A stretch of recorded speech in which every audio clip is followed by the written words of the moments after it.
es realizar la presentación del Manual de Delitos Forestales, ¿no? Como ustedes, el nombre exacto es abordando el primer delito ambiental, y básicamente lo que vamos a trabajar es con énfasis en este manual sobre el tema de tala ilegal.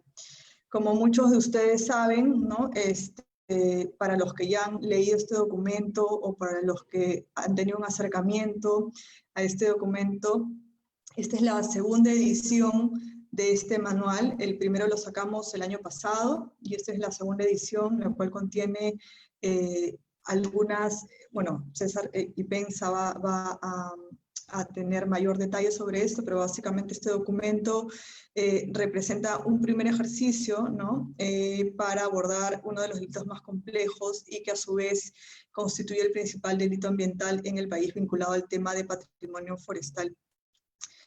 Desde Proética, nosotros, como ustedes saben, tenemos un programa de gobernanza ambiental, desde la cual trabajamos hace ya casi 10 años, combatiendo el tema de delitos ambientales vinculados al tema de corrupción, con énfasis en el tema de gobernanza forestal. Quienes habla es Magali Ávila, yo soy la directora del programa de gobernanza ambiental de Proética, y nos acompañan en esta presentación el día de hoy el doctor César Ipenza, quien es el autor del documento y quien va a presentar el documento, ¿no? El doctor Ipenza es abogado, especialista en materia ambiental. Ya muchos de ustedes, por supuesto, lo conocen, tiene un máster en espacios protegidos por la Universidad Autónoma y Complutense de Madrid y una maestría en gestión pública especializada en Derecho Ambiental y Política Ambiental, Biología de la Conservación, entre otros.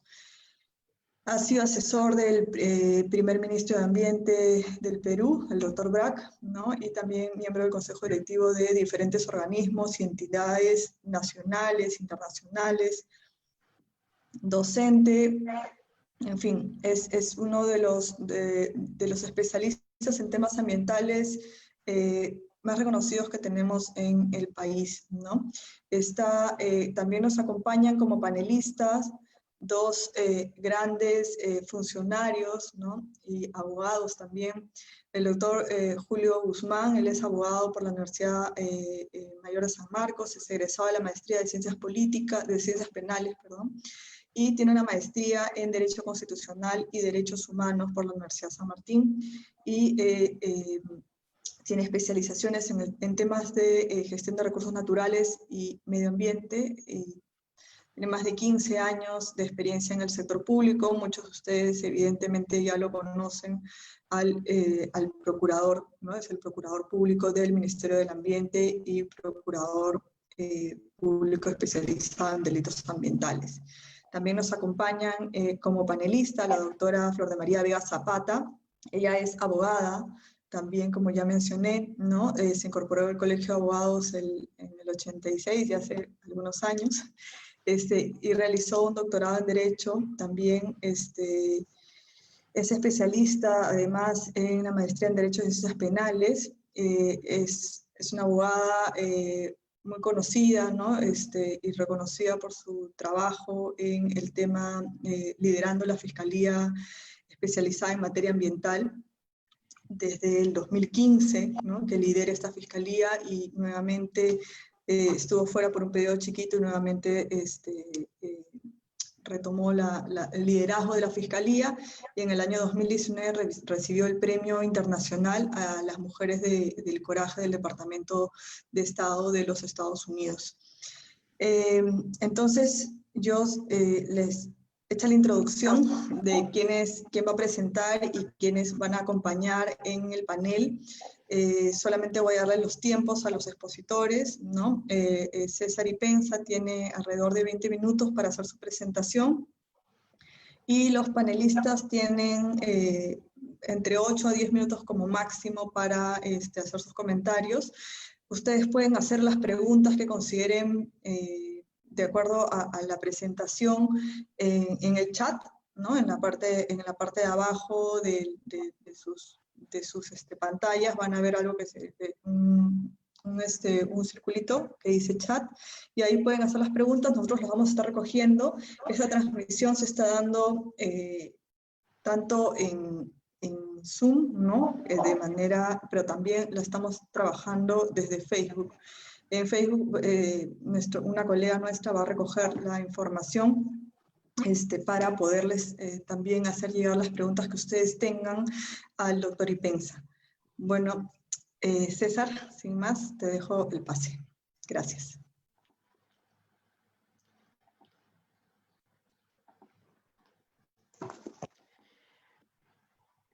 Buenas tardes. En primer lugar, para mí siempre es un honor estar acompañado de gente bastante reconocida, no solamente en su calidad profesional, sino gente que defiende y está vinculada a la defensa del patrimonio de todos nosotros. Para mí es un honor haber hecho este trabajo para Proética, ¿no? Y juntamente con Magali, y con el equipo de Magali, no solamente desde diversas ramas, sino también incluso con el equipo que en algún momento estuvo Pilar Santos y Fran Rivero, que nos ayudaron a ajustar y afinar esta segunda edición, de verdad que ha sido bastante pertinente. Y por otro lado, también para mí es un honor tener de panelistas a la doctora Flor de María Vega Zapata y al doctor Julio Guzmán Mendoza, ¿no?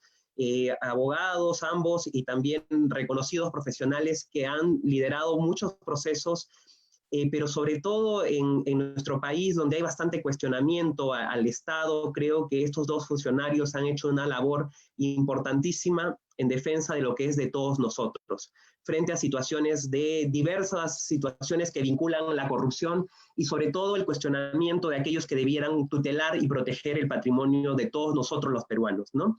En ese sentido, cuando empezamos a hacer el trabajo de este manual, que es un primer ejercicio, ¿no? Es parte también de un proceso largo, ¿no? Y decidimos llamarlo abordando el primer delito ambiental. Y cuando en las redes se presentó esto, la gente preguntaba por qué hay segundo delito, ¿no? Y ese primer delito ambiental debemos decir que es el de mayor incidencia. Ese delito que es a veces casi invisibilizado, ¿no? Y pusimos eso abordando el primer delito ambiental, tala ilegal, y los 6 momentos del crimen. Y aquí también quiero precisar y agradecer al doctor Guzmán, quien él tenía un concepto en torno a eso, y permití de alguna manera tomar esos elementos de esa concepción, ¿no? Y por tanto este manual, de alguna manera, que ha sido editado por Proética, está dedicado a nuestros operadores de justicia, particularmente a nuestros fiscales especializados en materia ambiental, y aquí tenemos a la doctora Vega, quien los representa, pero también a la Procuraduría especializada en delitos ambientales, que siempre está dispuesta a ayudarnos en defensa de nuestro patrimonio. El contexto de los delitos ambientales, bueno, sencillamente uno empieza a discutir conceptualmente y siempre decimos que las sanciones penales son las respuestas a las vulneraciones más graves, ¿no? Y allí también, cuando se destruye el patrimonio forestal, hay una violación evidente de los derechos humanos de la gente, que normalmente no es entendida. Yo siempre, cuando veo las noticias de la vinculación de funcionarios o servidores públicos a actividades ilícitas vinculadas como la tala, yo particularmente no entiendo cómo un peruano, cómo un ciudadano que debiera defender el patrimonio de todos nosotros está inmerso en este tipo de situaciones, ¿no? Y luego, por otro lado, el delito de tala ilegal está vinculado a los de mayor número y de reincidencia. En el pasado, estos delitos habían sido invisibilizados, ¿no? En el largo tiempo, y de alguna manera uno, cuando empieza a buscar dónde puedo documentarme, dónde puedo encontrar ciertos documentos o ciertos procesos que me permitan analizar o investigar o hacer mi teoría del caso, no encontrábamos esos materiales, ¿no? Entonces, en base a este trabajo con Proética, decidimos hacer un primer ejercicio vinculado sobre todo a la tala selectiva, ¿no? Y creo yo que desde el sistema de justicia, donde las fiscalías especializadas en materia ambiental han tenido un rol importante, ¿no? Creo yo, cuando veo la labor de nuestros fiscales, todavía se recupera la posibilidad de creer que hay un Estado, de que en nuestro sistema de justicia hay gente decente, hay gente correcta que quiere hacer esto, ¿no? Y más aún cuando en los últimos tiempos hemos tenido diversas situaciones, yo me atrevo de repente a adelantar y a plantear que a pesar de todo lo que ha sucedido de esta pandemia, creo que la tasa de deforestación se ha incrementado lamentablemente en esta situación, ¿no? Y vamos a tener cifras superiores a las del ratio ya que teníamos anteriormente, ¿no? Y en este último tiempo, creo yo que junto con la minería ilegal y la tala ilegal han evidenciado diversos cuestionamientos sobre el rol que debiera tener la autoridad, y eso también creo que es oportuno siempre incidirlo y visibilizarlo. Entonces, los delitos contra los bosques, ¿no?, que es patrimonio de todos los peruanos, y por eso mismo tenemos servidores y funcionarios públicos encargados de custodiar, no de facilitar ello, ¿no?, evidencian que tienen muchos más impactos que es simplemente la extracción de una madera, ¿no? Y ahí creo que está pendiente muchos otros temas desde la autoridad administrativa, como por ejemplo la necesidad de proteger especies que tienen larga maduración, por así decirlo, por ejemplo, como el chihuahuaco, que requiere una protección y que definitivamente requiere un análisis para darle protecciones reales y efectivas y que no está teniendo, lamentablemente, ¿no?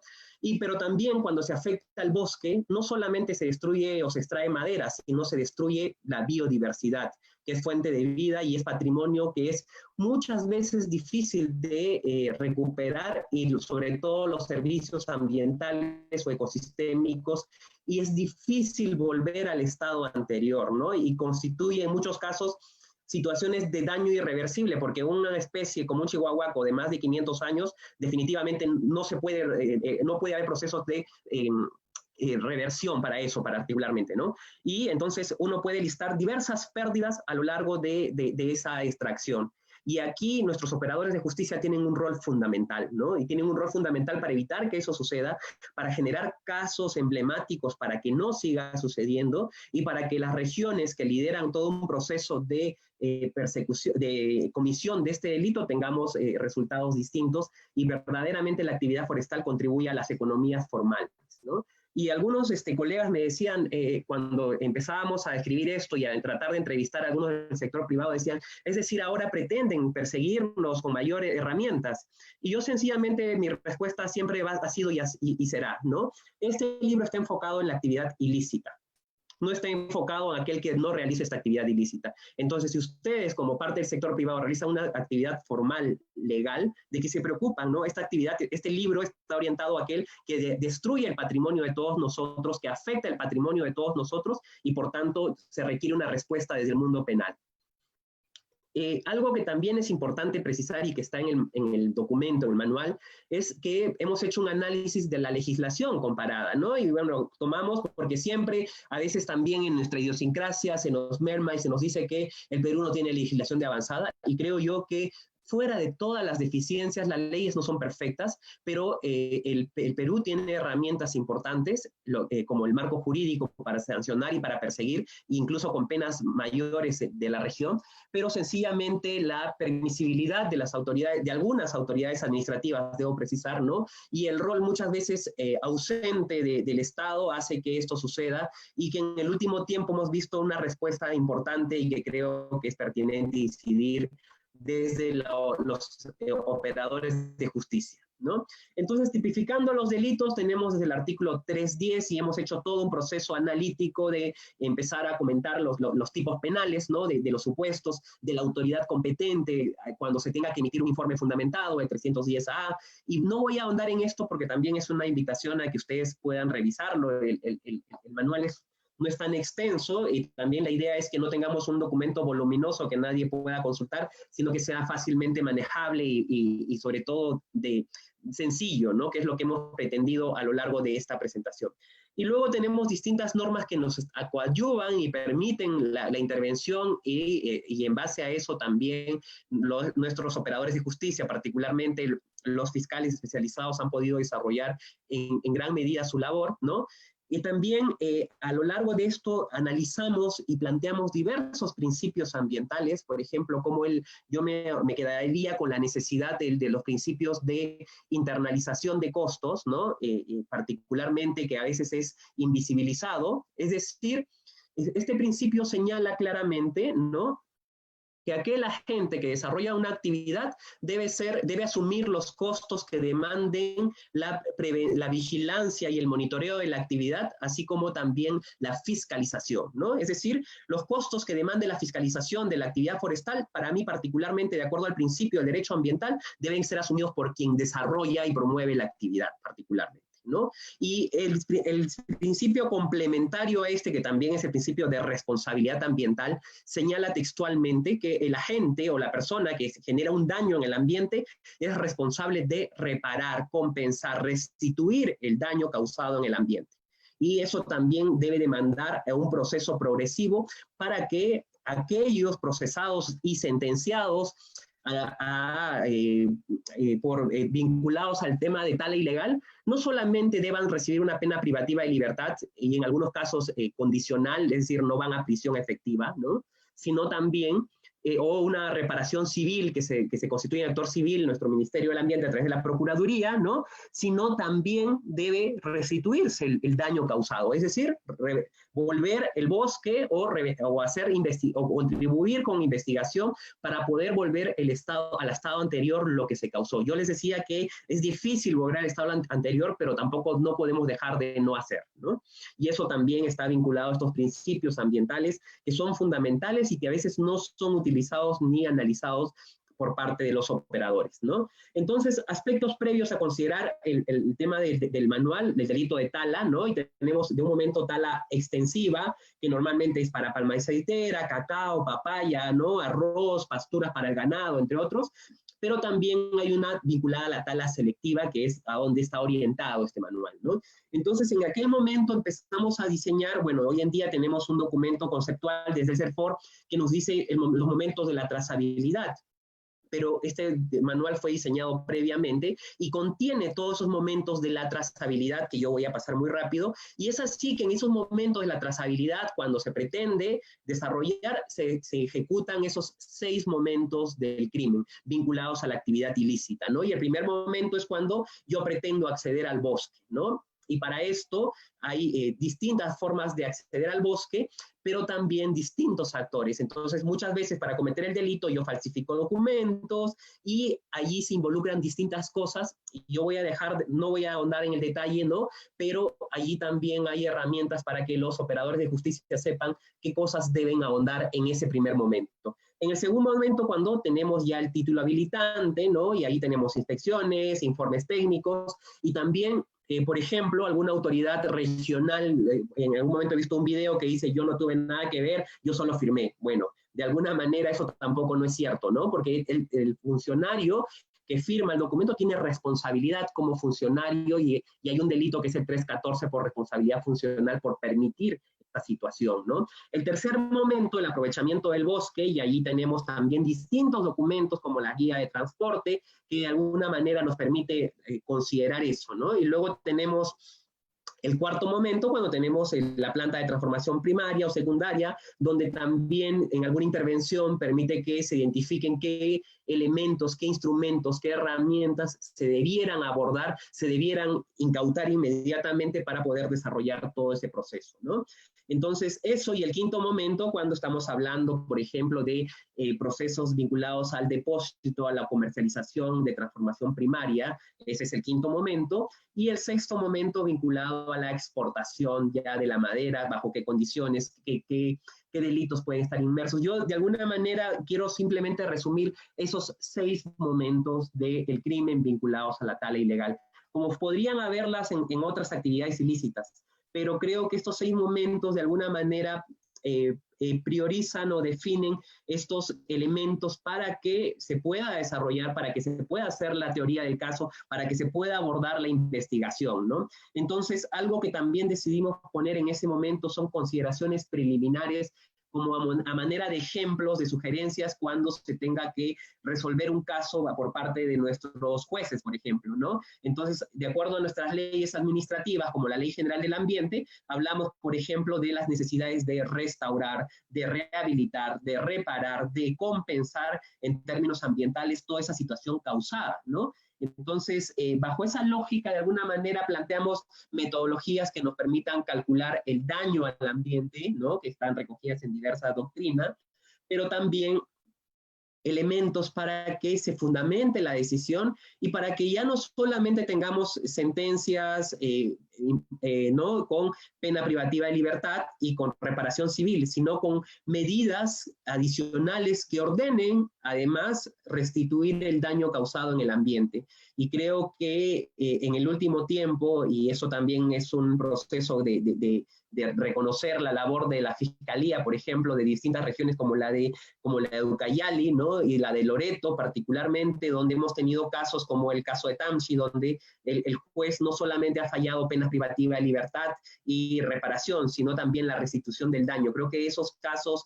importantes generan un precedente que nos permiten visibilizar la necesidad de resarcir el daño, ¿no? Y sobre todo, finalmente, ya para incidir que de verdad uno cuando ve la labor de nuestros operadores de justicia como nuestros fiscales, uno se llena de mucha satisfacción y de orgullo, más aún cuando se les pretende atribuir ciertas responsabilidades o situaciones que no son ciertas, porque están haciendo su labor bien, ¿no? Entonces eso también demanda la necesidad de seguir sumando y de seguir viendo lo importante que se sigue haciendo en el país, en todos estos despachos fiscales.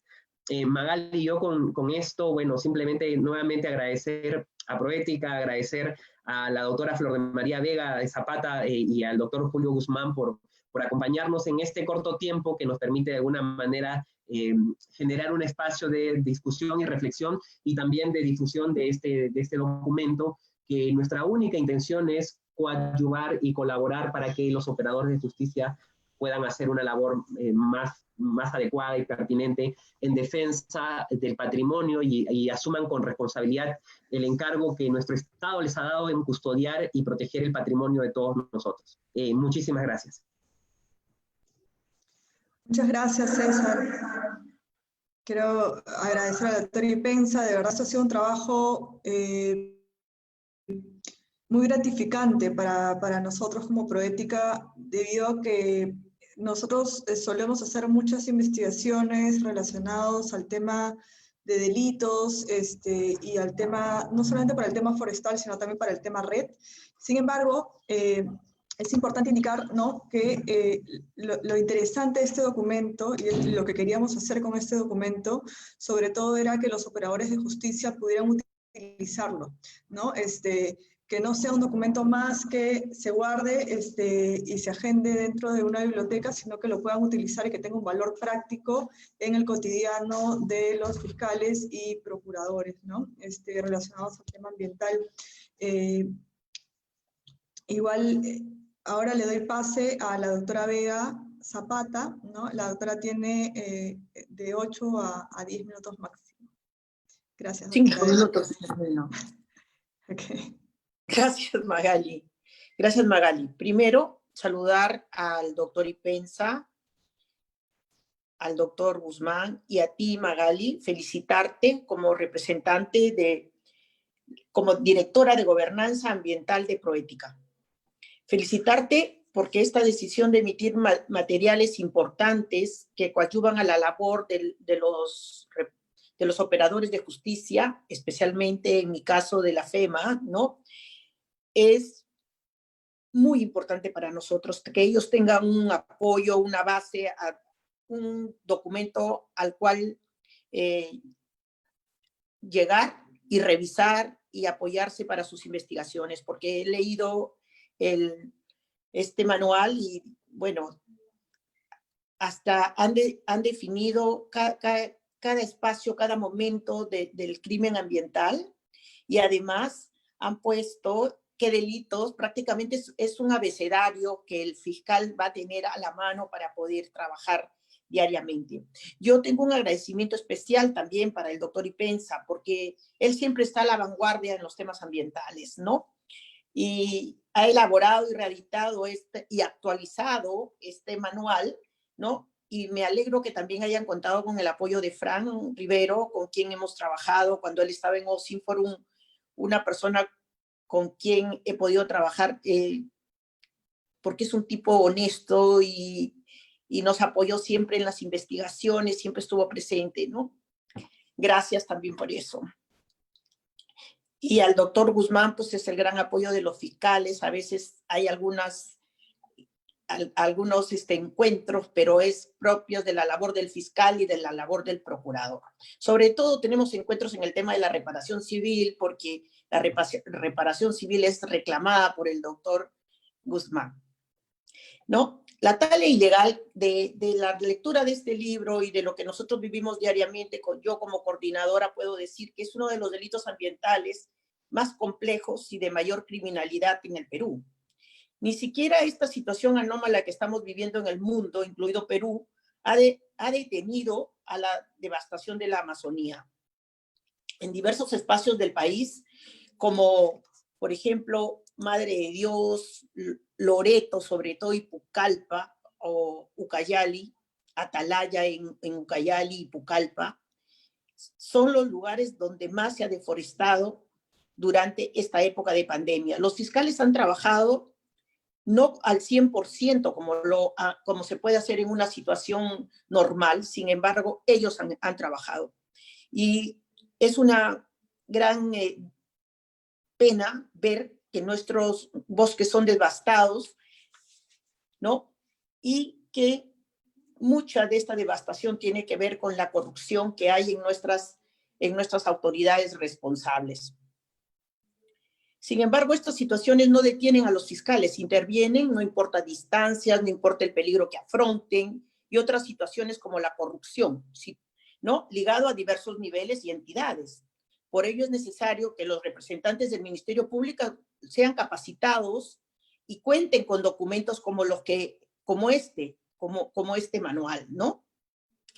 Y ellos también ya no solo enfocarse al tema del delito simplemente, sino ir más allá, enfocarnos a la criminalidad organizada y así lograr investigar a quienes, estando en lugares privilegiados en el Ejecutivo, son partes de la corrupción, de esa criminalidad que está devastando nuestra Amazonía, en pro de quienes se llenan los bolsillos con dineros provenientes de la afectación forestal, de la ilegalidad. Tenemos pues problemas ahora que se han dado y que es de conocimiento público, como el caso del cese del señor Luis González Zúñiga Guzmán, quien era el jefe de CERFOR, ¿no? La corrupción puede mucho, puede mucho. Ha sido cesado el día 5 de junio, un día emblemático para el mundo, día pues del ambiente, día del medio ambiente, y sin razón alguna ha sido cesado. ¿Por qué? Porque detrás de ello hay mucho interés. Hay interés de los empresarios que ahora están, madereros, que ahora están dirigiendo, por ejemplo, ADEX, ¿no? Tenemos personajes que han trabajado en ADEX, que lo he leído allí en una información que nos remitiera Sevindi, que han sido miembros han trabajado para ADEX, ¿no? Y fue una de estas señoras quien solicitó a él en primera instancia, meses atrás, en el mes de febrero o marzo, los primeros días, que renunciara a su cargo, ¿no? Un cargo para el que ha sido elegido por 5 años. Yo sé que no es el tema, pero el tema de CERFOR está muy ligado al tema de la corrupción en los temas forestales, ¿no? Y sí me preocupa que de esta manera haya sido cesado, ¿no? ¿Por qué? Porque él había trabajado ya la trazabilidad con nosotros en un grupo. Si bien es cierto, yo soy exigente y quisiera el 100% de la trazabilidad, tendría que ser tan perfecto. Se avanzó mucho, conversábamos a veces con el procurador y me decía, doctora, pero se ha avanzado bastante, ¿no? Y se ha logrado lo que han venido desde hace muchos años manejando las instituciones que tienen que ver con el tema de la deforestación. Ha logrado sacarlo, pero bueno, ese es un tema que él tiene que estar, me imagino, ya logrando su reposición, porque como es ilegal, ¿no? No estamos en un gobierno de facto, estamos en un gobierno democrático, él tiene que llegar a las autoridades judiciales y recuperar su cargo, porque es lo que corresponde, ¿no? Pero sin embargo, esta situación se asemeja en el trabajo que se viene desarrollando desde la Fiscalía, ¿no? Desde otros operadores de Justicia sí asemella, ¿no?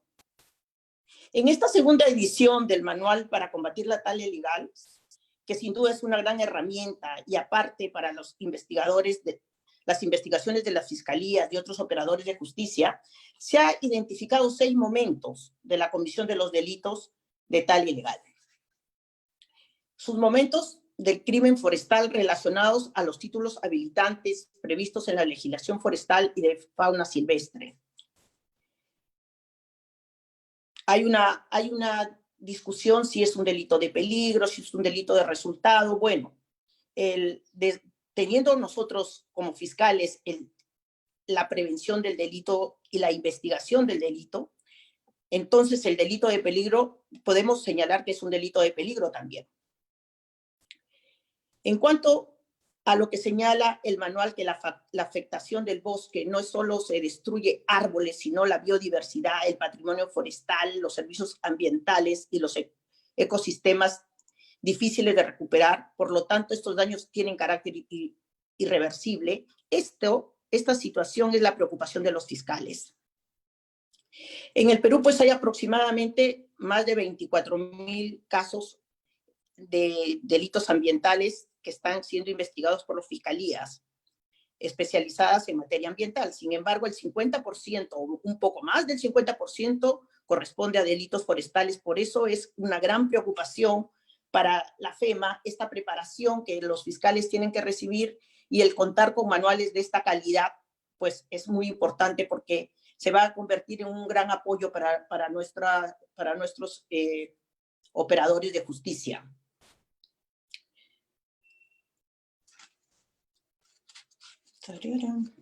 Ahora, nosotros como fiscales, que tenemos 60 despachos a nivel nacional, contamos con una gran herramienta, que es el Decreto Legislativo 1220, que declara de necesidad pública, interés nacional y ejecución prioritaria las acciones de interdicción contra la tala ilegal. Ese es un gran apoyo que tienen los fiscales para la persecución de los delitos forestales. Ahora, el doctor ha hecho una división en el desarrollo del manual de los 6 momentos del crimen, nos ha hecho una explicación hace un momento, ¿no? Y podemos decir que cada momento del crimen ambiental, del crimen forestal,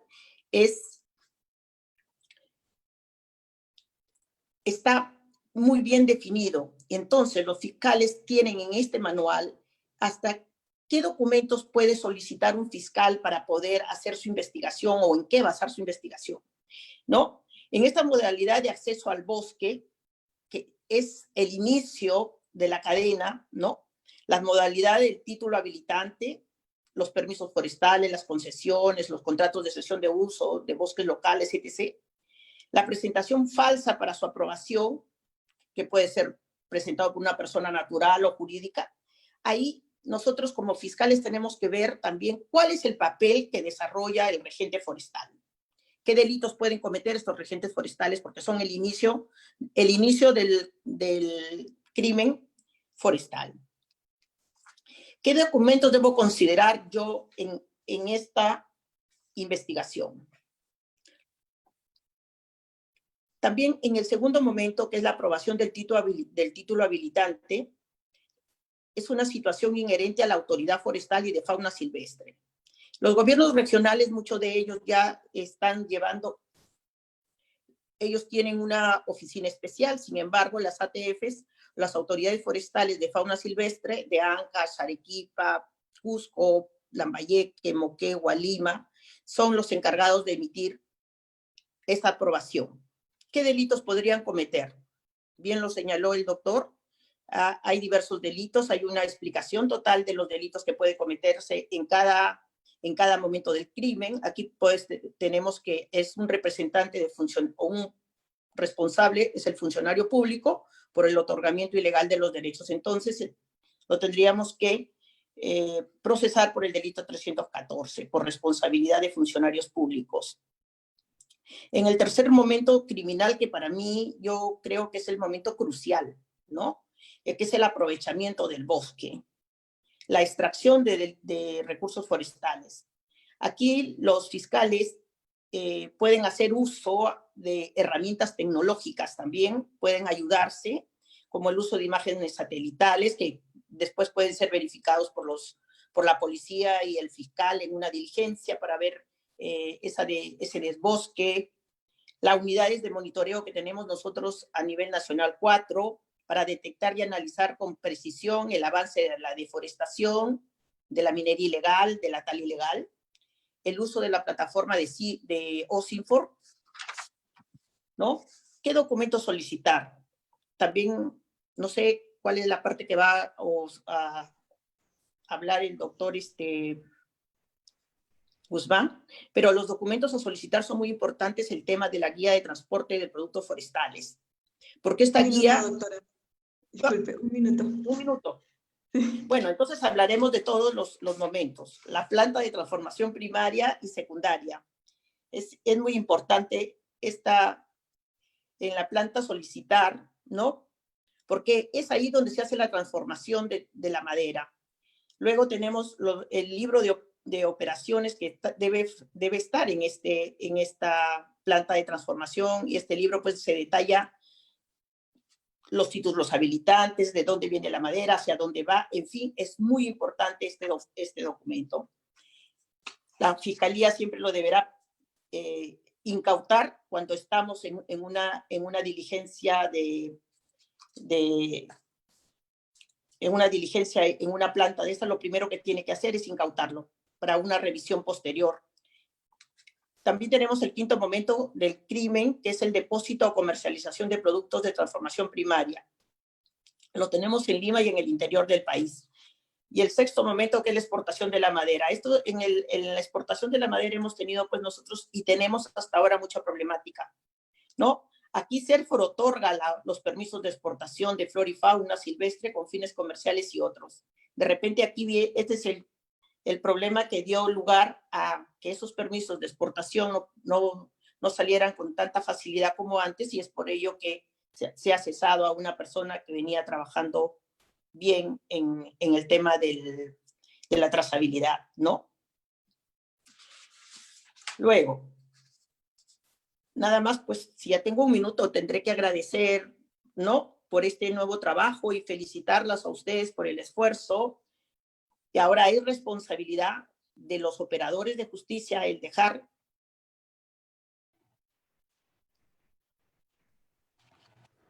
se cortó. Es responsabilidad de los operadores de justicia el evitar que continúe esta ilegalidad y que las grandes organizaciones criminales, muchas veces en las que están involucrados, como les digo, funcionarios y servidores del Estado, continúen destruyendo nuestro patrimonio forestal. Por ello, ¿no?, requerimos del gran apoyo de la comunidad, porque los fiscales FEMAS tienen un compromiso contra la ilegalidad y contra la corrupción. Gracias, Magali, por haberme invitado a este momento, ¿no? Y bueno, felicitaciones siempre. Muchísimas gracias, doctora Vega. Siempre es un gusto tenerla con nosotros. El trabajo que usted realiza liderando la FEMA desde hace casi 5 años, ¿no? Un poquito más de 5 años ha sido de verdad que un esfuerzo enorme, no solamente por el trabajo que se ha realizado, ¿no?, sino también la visibilidad de esta fiscalía y los enormes resultados que se han dado en ese tiempo, ¿no? La Fiscalía ya tiene más o menos 13 años, si no me equivoco, pero de estos los últimos 5 años ha tenido un repunte muy grande, sobre todo relacionado al tema de delitos ambientales en la Amazonía en general, ¿no?, a nivel nacional, pero en la Amazonía, donde la mayoría de delitos ambientales se da con mayor fuerza, ¿no?, y con mayor vinculación, como bien decías, de funcionarios, de malos funcionarios públicos, ¿no? Sin más, le doy pase al doctor Guzmán, que él es el procurador ambiental del Ministerio del Ambiente. Doctor Guzmán, usted tiene 8 minutos. Gracias. Perfecto, muchas gracias. Primero quiero agradecer a todo el equipo de Proética, a César por este esfuerzo. En el Perú es difícil en realidad desarrollar libros, bibliografía con respecto a temas tan complejos, ¿no? Y lo puedo entender porque cada vez que me cruzo con gente que quiere aprender del tema, en realidad la complejidad es un poco lo que asusta a los operadores. Esta es una herramienta muy útil, en realidad ha sido diseñada con una pulcritud importante, con una visión para entender un delito que en realidad es muy complejo y en realidad se entiende como un delito cuando son varios, ¿no? O sea, cuando hablamos de un delito es porque entendemos pues a la tala como un todo, ¿no? Pero esta tala tiene pues una serie de subdelitos, ¿no? Agradeciendo a todos por el esfuerzo, la doctora Flor de María por sus palabras de agradecimiento, saludar a todos los miembros del Poder Judicial, del Ministerio Público, que en este momento están dando una batalla importante, muchos de ellos incluso hasta enfermos, ¿no? Les muestro mi aprecio y mi solidaridad a cada uno de ellos. Gracias. Son momentos difíciles que el Perú enfrenta, pero no podemos parar. No podemos parar y esta herramienta nos ayuda a entender. Cada uno de los que en este momento me ven, me escuchan, tienen la oportunidad de revisar este manual y aprender un poco la complejidad de la investigación criminal de delitos forestales. Y la verdad es que yo siempre me he preguntado cuando converso, tengo la oportunidad de disertar estos temas, no tenemos la capacidad para abarcar todo, eso es cierto. Nuestras capacidades son reducidas, el sector público es así funciona. Pero siempre me preguntan, si tuviéramos que elegir un momento criminal, ¿dónde comenzaríamos? ¿No? ¿Dónde sería el punto? Y viene a mi mente siempre estas frases de gente, de las personas que ven en la prevención, ¿no? Digamos, la salida idónea. No esperemos que el bosque se pierda para poder tomar acción, hay que evitar que el bosque se pierda. Y por eso yo creo que uno de los momentos criminales ideales para poder desfilar o en todo caso detallar toda la batería de guerra que podamos tener es en el primer momento criminal, es decir, no dejar que las autorizaciones ilegales, ¿no?, se incorporen a la gestión para que sean utilizados por malos empresarios y a partir de eso lucrar con la madera que sale de la Amazonía. Ese primer momento es importantísimo. Y la verdad es que hoy en día le queda un reto muy grande a las nuevas gestiones, a la gestión de CERFRA, a quien le deseo lo mejor, a la gestión de OSINFOR. La verdad es que pedí una reunión yo creo que cuando hicimos la presentación con la gente de Naciones Unidas, le pedí al asesor Álvaro Anicama que le hiciera extensiva mi solicitud de una reunión a la directora de OSINFOR. Y hasta ahora no he recibido la invitación. Me imagino que deben estar muy ocupados, pero mi intención es ponerme a disposición del trabajo de estas nuevas gestiones. Le envié un documento, es más, en enero, pidiendo una información y a la fecha tampoco me la han contestado. Espero que sea solamente un tema de dificultad para poder responder los pedidos que hacemos algunos funcionarios. Y volviendo al tema de este primer momento, es importantísimo este primer momento porque es el momento donde esas instituciones tienen que guiar el camino para que todos los demás podamos a partir de eso desarrollar nuestro trabajo.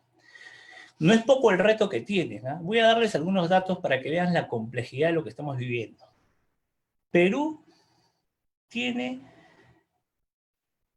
el 57% de nuestro territorio nacional son bosques, de diversos tipos, pero los mayoritarios son los bosques húmedos, amazónicos. Así que ahí hay un gran reto de vigilancia. La pérdida de bosque por año en los últimos 5 años, 2014, 177.000 hectáreas. 2015, 156.000 hectáreas. 2016, 164.000 hectáreas. 2017, 155.000 hectáreas y 2018, 154.000 hectáreas. Miren, esto es la tala extensa, que como bien lo ha definido César en su explicación, hay dos tipos de delitos. Esa tala que se arrasa todo el bosque y la tala selectiva, que es la tala que va buscando los individuos más valiosos, que además son los que ingresan al comercio, a través de todo un sistema, ¿no?, que se maneja a través de concesiones, autorizaciones, y que esa madera es la que finalmente ingresa al mercado. Y para cumplir nosotros con las exigencias internacionales tenemos que darle legalidad de esa madera, es decir, que salga de bosques autorizados. Y en eso no nos ha ido tan mal, debe ser porque en el año 2015 el operativo denominado Amazonas intervino una embarcación importante, el Yacucalpa, ¿no? Y que dio cuenta de probablemente la verdad que todo el mundo sabía, pero que nadie había podido demostrar. Y era que el Perú era uno de los principales países en colocar madera de origen ilegal, amparada en documentos oficiales por el Estado peruano, en mercados internacionales. Y lo cierto es que eso originó una serie de problemas. Y lo mejor que le puede ocurrir al Perú es que esas investigaciones concluyan, que si se ubican responsables sean sancionados. Pero miren cómo ha ido mutando, ¿eh?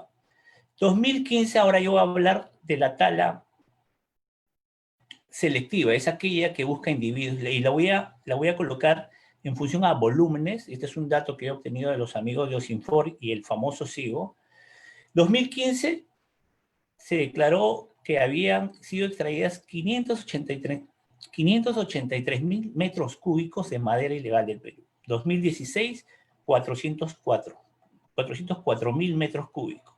2017, 388.000 metros cúbicos. 2018, 301.000. Si ustedes ven la secuencia, cada vez se extrae menos madera por tala selectiva, esa madera que ingresa al mercado y que termina en los almacenes y que termina siendo mueble. Eso significa que hay una, digamos, tarea importante que ha venido desarrollando Osinfor en los últimos 5 años y que probablemente es un reto muy importante que se le va a dejar a estas nuevas gestiones para seguir disminuyendo, digamos, en esa misma línea la extracción de la madera. Pero lo que pasa es que a mí me sorprende porque el año 2017 se hizo un esfuerzo enorme para poder sacar un decreto legislativo que fue el decreto legislativo 1319.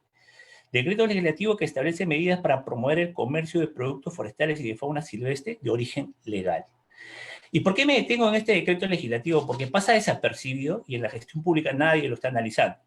Si uno revisa el artículo 4 de ese decreto legislativo, señala que las autoridades que son las, digamos, obligadas por norma a brindar títulos habilitantes, a dar autorizaciones para extracción de madera, tienen 15 días para remitir la información de dicha autorización a 2 organismos, a los Osinfor y al CERFO.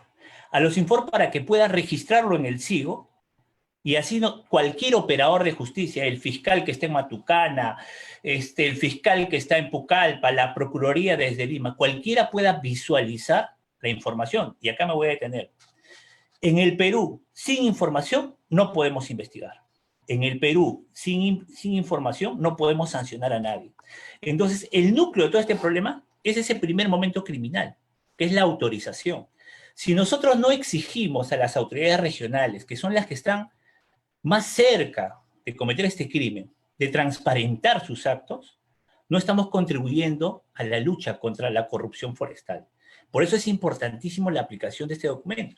Y ese es el documento, con este pedido tiene que ver con la solicitud que hice a Osinfor en enero de este año, para que me brindara la información y saber dónde son los puntos rojos de corrupción, dónde hay funcionarios que no quieren informar, porque esa información es útil para la investigación en todos los niveles.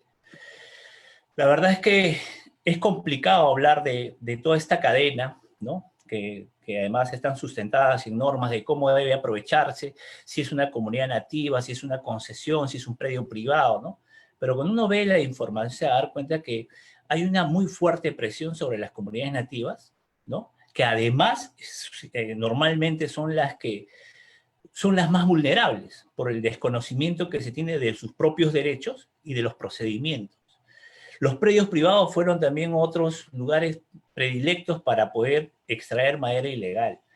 Pero todo esto se resuelve si es que esa versión del SIGO, que fue la primera versión que se trabajaron hace algunos años, entre un periodo de modernidad y que además entrelace información, donde podamos encontrar información casi en línea. Ahora me preocupa cómo van a hacer con las supervisiones. En tiempos de pandemia, ¿no? Si bien es cierto, tenemos que velar por el cuidado de cada uno de los funcionarios del Estado, pero la delincuencia no para. ¿Cómo hacemos para supervisar, ¿no? En nuestra Amazonía la extracción de esos títulos si ni siquiera están siendo informados por las regiones? La semana pasada, no hace mucho, la semana pasada jueves o viernes ha caído un camión en Corcona, que es increíble en realidad con todos los elementos de ilicitud, que un funcionario de Contamana saque un informe para decir que la madera es legal. O sea, Es increíble en realidad, ¿no? Entonces, esas son las cosas que a nosotros nos preocupan en general, porque lo que hacen es perjudicar. Y claro, el ciudadano de a pie, ¿no? El que está en la calle, que no tiene que entender toda esta problemática, siempre tiene que buscar un responsable, pues, ¿no? Es decir, ¿qué hacen las autoridades? ¿Por qué tantos años y no hay presos y todo lo demás? Lo que quisiera decirles es que la complejidad de todo esto, ¿no? Y las malas decisiones muchas veces de los funcionarios hacen que esto cada vez sea más difícil. Y por eso necesitamos, uno, transparencia. Y dos, que más personas, más especialistas, más profesionales busquen transparentar su propia información. Trabajen en eso. Yo creo que ayer vi la publicación de Lucila Patriu, con quien compartimos muchas opiniones y en algunos casos vamos a discrepar sobre las posiciones que tenemos, pero me parece muy importante la publicación que ha hecho sobre información forestal en el Perú. Me parece interesante, ¿no? Una lectura casi obligatoria para aquellos que estamos involucrados en el tema. Eso es lo que tenemos que hacer. Tenemos que comenzar a publicar y transparentar. Y la verdad es que siempre he escuchado este concepto de las personas que trabajan en la Amazonía, es decir, no tenemos los recursos, ¿no? La verdad es que si yo quisiera cumplir este artículo 4 del Decreto Legislativo 1319, lo que necesito es un celular. Un celular y es suficiente para cumplir con esta normativa, que lo que busca es que los gobiernos regionales transparenten la información. Entonces, yo sé que nos falta mucho, yo sé que hoy en día vamos a entrar en una etapa difícil incluso dentro de la justicia en general, porque tenemos que adecuarnos a una nueva realidad, ¿no? Las investigaciones van a tener que tener otro matiz, otro contexto, el distanciamiento social nos obliga a ser ingeniosos para poder entrar en una etapa distinta, pero tenemos que buscar las alternativas, y yo creo que en ese sentido, tanto el CERFOR como el CIGO, como el OSINFOR, tienen una responsabilidad importante para llevar a un siguiente nivel sus sistemas informáticos. Hacerlos cada vez más amigables, hacer que sea sencillo buscar. Yo converso con especialistas y de verdad que ellos me dicen, es muy difícil, está la información, pero es muy difícil de encontrarla. Entonces, que nuestros ingenieros informáticos, ¿no? Humanicen un poco su conocimiento para que el ciudadano de a pie, aquel que no es un especialista en tecnología, pueda acceder a la información. Accediendo a la información, todos, y me refiero incluso a la sociedad civil, al estudiante de Derecho, a la ama de casa que vive en algún lugar amazónico y que se siente indignada por tanta corrupción, por tanta extracción ilegal de madera, puede ser una contribuyente en una investigación, con datos, con estadísticas, con fotografías. Hemos logrado, en algunos casos, sacar adelante casos por fotografías de ciudadanos. O sea, el ciudadano que se sintió indignado sacó su celular, tomó la fotografía y fue un elemento importantísimo para que un proceso concluya con una sentencia condenatoria. Entonces, lo único que le pido a los, y que con esto quiero terminar, sé que estoy con el tiempo ya en contra, a los funcionarios que todavía estamos, digamos, desarrollando todo esto, ¿no? Estamos trabajando el tema, es un poco difícil, un poco más de sacrificio. Dediquémosle un par de horas más al día, el día sábado meternos al internet para ver cómo encontramos, cómo aprendemos. Este manual es importante, pero es el ABC nada más. Nos dice por dónde es la ruta, pero la ruta la tenemos que transitar nosotros. Tenemos que buscar la información, dónde encontrar, por ejemplo, el RUC de una empresa que aparece en una guía de transporte forestal, a ver si esta persona tiene licencia de conducir y aparece como un transportista, ¿no? Cosas como esas que son elementales en la investigación, tenemos que ir nosotros recorriéndola. Y pedirle a la sociedad civil, a los jóvenes que son los más activos, yo los veo en redes sociales, chicos muy jóvenes que incluso antes de acabar la universidad están vinculados a la problemática ambiental amazónica, que no pierdan la esperanza, que no se vuelvan críticos destructivos de lo que se viene avanzando, vuelvan a ser críticos constructivos y sobre todo que se vuelvan, digamos, actores directos, que levanten el teléfono, tienen los correos electrónicos. Siempre le digo a la gente, si tú no mandas un correo electrónico, una foto, y no molestas, y te quedas con la indignación esta en redes, digamos, es el medio partido jugado, ¿no? Hay que indignarnos, pero inmediatamente hay que activar. Nosotros como ciudadanos tenemos ese derecho. La ley de transparencia nos faculta pedir información a todo el mundo. La verdad que con esa ley de transparencia podríamos desnudar organizaciones criminales que están enquistadas en entidades del Estado. Entonces, eso es importante. Con la ley no hay peor dolor que puede sentir una organización criminal o las actividades criminales en general que la transparencia, recuerden. Si nosotros hacemos transparente los actos de todos, y los funcionarios debemos ser los primeros en hacerlo, de todos, esto va a mejorar. Pero si seguimos jugando a querer ocultar las cosas, ¿no? A decir medias verdades, a justificar lo injustificable, esto no va a salir adelante. Y esto es un tema de ahora. Tengo 10 años, yo recuerdo hace 10 años se me hablaba del SNIF, el famoso programa ese que iba a rastrear la madera. La verdad es que es una vergüenza. Yo me acabo de enterar que ese proyecto, el año pasado se le hizo una auditoría y una empresa auditora dijo que no servía para nada, que era necesario hacer otro proyecto. ¿Se pueden imaginar la cantidad de dinero de cooperación que se ha invertido en eso? Entonces, esas son las cosas que hay que ser transparentes. Hay que abrir las puertas. Oye, ¿cómo van nuestros proyectos? ¿Están así? ¿Están avanzando de esta manera? O no tengo presupuesto. Y esto no se puede hacer. Pero hay que ser transparente. Cuando un funcionario comienza a tener miedo de tomar las decisiones o decir lo que sucede en realidad, es que comenzamos con el futuro simplemente cargar las piedras para el futuro. Siempre he escuchado, y he tenido la mala suerte de pasar algunas gestiones y la idea es patearle el problema para el que viene. No, señores, el problema es nuestro. Hay que intentar resolverlo ahora. Mientras estamos, porque la gestión pública es bastante ingrata en realidad, ¿no? Un día estás y al siguiente día ya no. Con eso quiero concluir, Magali, y felicitar a César por este esfuerzo, comprometerlo para seguir haciendo un poco más. Yo creo que el tema del informe fundamentado es algo que podrían trabajar, ¿no? Es una herramienta útil, pero que todavía no es entendida, y eso también hace un poco difícil que las investigaciones puedan, digamos, tener un buen final, ¿no? Con eso concluyo y muchísimas gracias por la invitación nuevamente.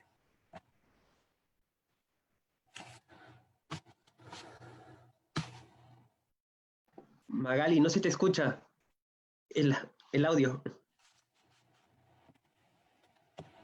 Disculpen, estaba hablando, a veces me pasa.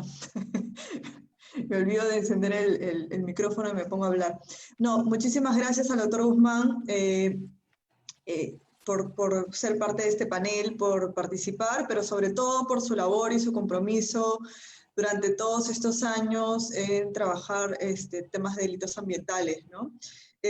Cuando hablamos del tema específico del tema de tráfico ilegal de madera, debido a su complejidad, evidentemente tenemos que impulsar un trabajo articulado entre Fiscalía, entre Procuraduría, entre los demás órganos competentes, como ya se ha mencionado. No voy a entrar en detalles porque ya estamos con el tiempo corto, pero también, sobre todo, como decía el doctor Guzmán, con la participación plena y efectiva de actores de sociedad civil. En ese camino es que nosotros también como Proética venimos impulsando desde el año pasado la red anticorrupción en el sector forestal, para el sector forestal, ¿no? Donde participan diferentes actores de sociedad civil, jóvenes organizados, representantes de ONGs, periodistas, representantes de pueblos indígenas y de organizaciones indígenas, porque la idea es que esta articulación apoye en generar conocimiento, en generar investigación, en generar evidencia para evitar que la corrupción y la destrucción del patrimonio forestal siga aumentando, ¿no? Que es lo que hemos visto. Estamos ante un reto, evidentemente, debido al contexto, ¿no? Las labores de fiscalización, de control, se han visto limitadas, como ya le decía el doctor Guzmán, por una cuestión, muchas veces los propios fiscales, inclusive la policía, la DICAPI en la Amazonía, se han visto inclusive contagiados por temas de COVID, ¿no? Y evidentemente eso también ha generado que muchas limitaciones en la labor de fiscalización. Sin embargo, es parte de lo que finalmente toca hacer, que es avanzar. Desde Proética existe un compromiso por seguir acompañando y trabajando para luchar contra la corrupción en el sector forestal, así que esto no no es ni el primero ni será el último documento que vamos a sacar respecto a esto. Esperamos seguir trabajando coordinadamente, articuladamente con la Fiscalía, con la Procuraduría y con las otras entidades que trabajan el tema o que tienen competencias en materia forestal, con el doctor Ipenza, por supuesto. Quería aprovechar, antes de dar las palabras finales a la doctora Vega para que tenga un par de minutitos para el cierre, también de agradecer el apoyo de EIA, ¿no? La Agencia de Investigación Ambiental. Sin el apoyo de ellos no hubiera sido posible sacar adelante la publicación del manual. Entonces, muchas gracias también a ellos. Y le doy pase nuevamente a la doctora Vega tiene 2 minutos para un par de comentarios finales de esta presentación. Gracias. Doctora Vega, adelante. Gracias, Magali.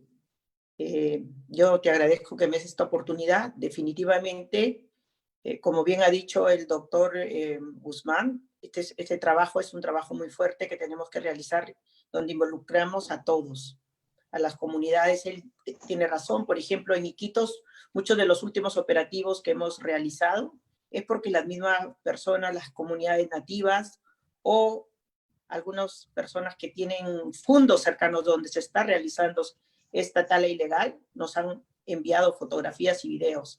Es verdad, tenemos que trabajar desde todos los ángulos, ¿no? Y decirte, Magali, que este manual es muy, muy bueno, muy importante y lo vamos a utilizar. Yo ya lo he hecho llegar así a nuestros colegas fiscales de otros países. Tienen muy buenos comentarios, ¿no? Y bueno, decirte que los fiscales están tan comprometidos que aún enfermos han estado trabajando. Tenemos ahora 23 fiscales contagiados con COVID, pero aún así continuamos trabajando. Gracias por esa consideración, doctor Guzmán, hacia ellos. Y bueno, cerremos este primer momento que me imagino que es uno de los encuentros que vamos a tener, porque con la vida que estamos llevando, con esta pandemia, vamos a tener que reunirnos ya solo a través de un Zoom y ya no compartir un momento frente a frente, ¿no? Gracias y éxito siempre, doctor Ipenza, porque usted es nuestro gran referente en el tema ambiental. Muchísimas gracias. Lamentablemente no tenemos más tiempo para las preguntas, sin embargo, les dejamos el enlace de la publicación y pueden acceder directamente a Proética. Si es que ustedes quieren tener algún comentario, directamente también con el doctor Ipenza, él en su presentación ha dejado su Twitter, ¿no? Para que ustedes puedan acceder, seguirlo, o pueden mandar sus comentarios y nosotros podemos absorber algunas dudas que ustedes tengan adicionales. En la página www.proetica.org.pe pueden encontrar esta y las demás publicaciones del programa de gobernanza ambiental. Muchísimas gracias nuevamente por su participación, al expositor, a los panelistas y también evidentemente a las y los participantes por este medio, tanto por Facebook como por Zoom, que han seguido esta presentación. Hasta una nueva oportunidad. Gracias. Gracias.